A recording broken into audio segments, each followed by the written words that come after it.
Hello, good morning everyone. তোমরা সবাই কেমন আছো? আমার নতুন একটা ব্লগে সবাইকে স্বাগত জানাই। আজকে হচ্ছে মঙ্গলবার, এখন বাজে সকাল 6:30। তোমরা বাম পাশের পেঁপে গাছে দেখলে যে কত পেঁপে ধরে আছে, তার মধ্যে তো একটা পেকেই গেছে।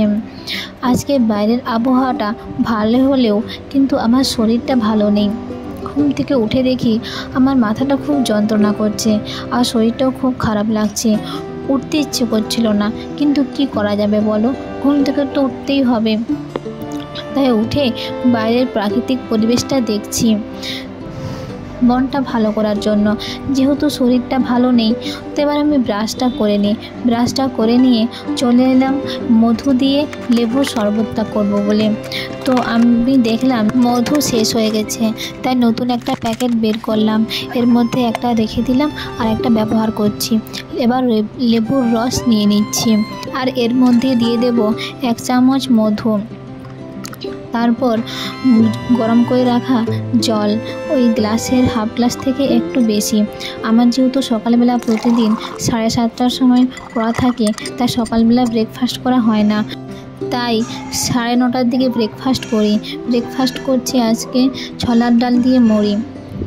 তারপর যেহেতু শরীরটা ভালো নেই, তাই ব্রেকফাস্ট করে নেওয়ার পর স্নান করে নিলাম।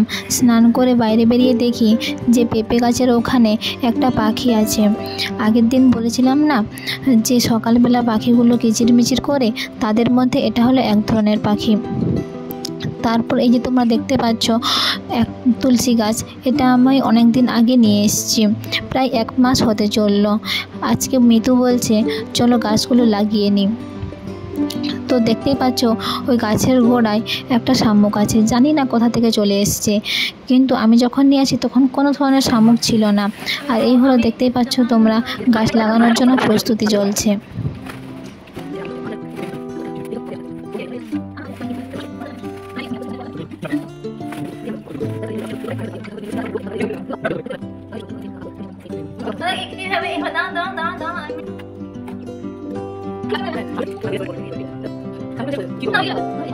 করবো তখন আলাদা করে দেবো, মানে একটু ঝাউ টাইপের চাইছি। অলমোস্ট আমাদের গাছ লাগানো কমপ্লিট হলো। 1 মাস ধরে গাছ লাগাতে পারছিলাম না, এই কারণে আমরা এখানে মাটি পাচ্ছিলাম না। আর যে মাটিতে এই গাছগুলো লাগানো হলো, এই মাটিটা মিতু দুর্গাপুর থেকে নিয়ে এসছে। আজকে যেহেতু আমার শরীরটা ভালো নেই, তাই দুপুরবেলা আমি শুধুমাত্র ওটস খেয়েছিলাম, আর তাই বিকেলবেলা বেরিয়ে পড়েছি ধোসা কেনার জন্য। আগের দিন দেখে এসেছিলাম আর আমাদের ধোসা তৈরি করাটা কমপ্লিট। এবার আমাদের প্যাকিং করে দেবে, বাড়িতে নিয়ে গিয়ে খাবো। এবার আমি ধোসাটা খেয়ে নিই। আর তোমরা সুস্থ থাকো, ভালো থাকো আর সবাইকে ভালো রাখো। দেখা হবে পরের একটা ব্লগে। টাটা।